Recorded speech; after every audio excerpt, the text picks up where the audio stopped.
wellerman come, bring us coffee, tea, and rum. One day the tonguing is done, take our leave and go. At a fair the sun the town, her hair was blonde and this was around. She made a wellerman come around.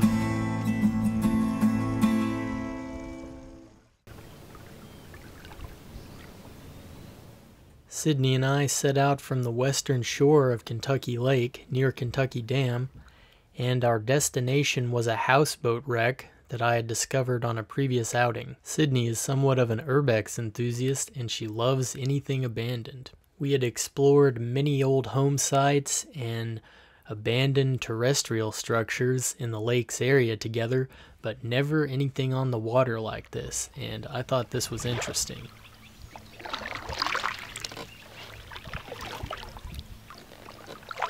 This looks like this boat's from the 80s. It's older. It's not very big for a houseboat either. It's big for a boat around here on the lake, but not as big as those houseboats. This is neat.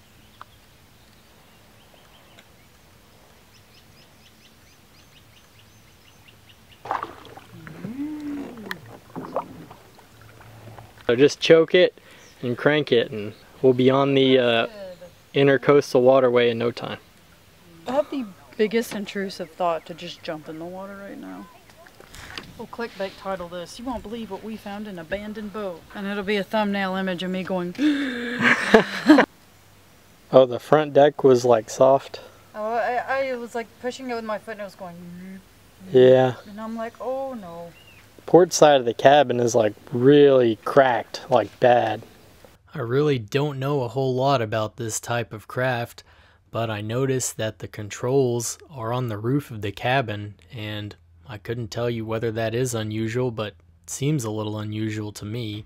Other than that, she seems to be a fairly common type of vessel seen on these waters. I'm thinking this must be an air conditioning unit on the cabin top just behind the controls. I imagine there would have been some type of a bimini top or soft cover to give the skipper some shelter on the upper deck. The interior of the cabin reminds me a little bit of an old camper trailer my grandparents used to have. That's a pretty good-sized 3-burner stove. I imagine you could cook up some hearty meals on that. Personally, I prefer to cook on a gas range, but I guess an open flame can always be a hazard on a boat. The lower deck was totally submerged along with the interior of the cabin, so we didn't bother to venture there.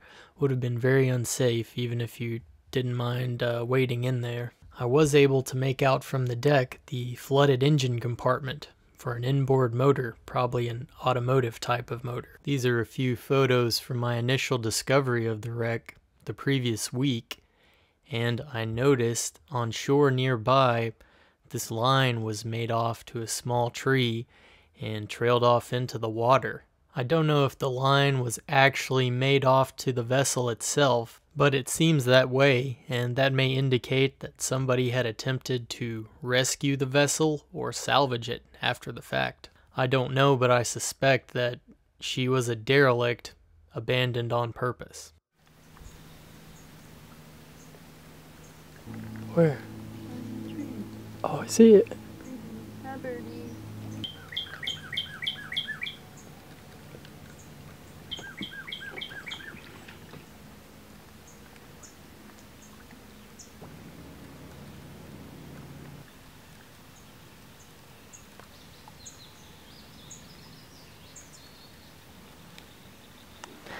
It's hanging upside down like a monkey.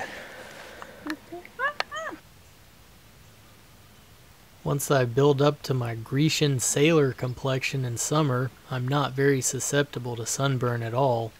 But Sydney, on the other hand, is very fair, and so we try to make sure to keep her protected from the sun.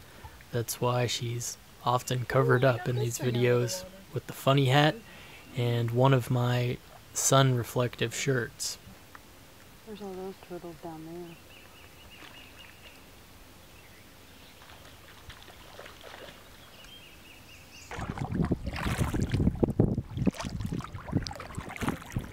The wreck was the furthest extent of this voyage, so now we begin slowly paddling our way upwind back to the launch site, but we're in no hurry to get back, so we stop at several different locations that stand out to us just to do a little sightseeing and exploring.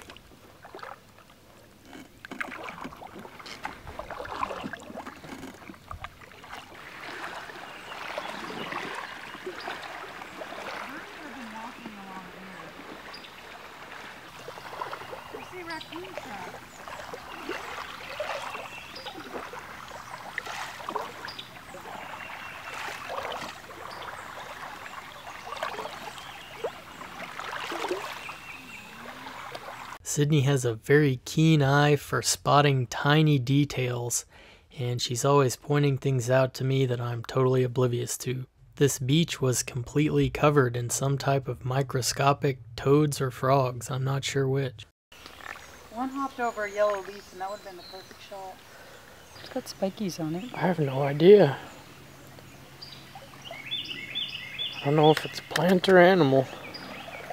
Please say so if you have any ideas what this mystery object is. I'm not sure if it's plant, animal, or something in between.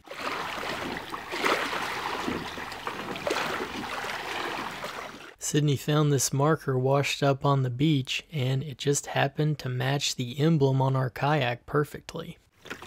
This really is. It matches so well. Like, yeah, I can mark right here. And you can't even tell. Look at that.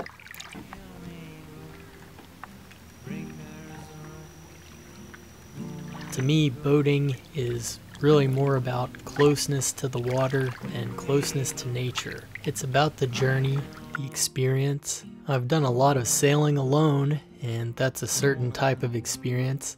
But sailing or paddling with the right companion is a way to make some unforgettable memories.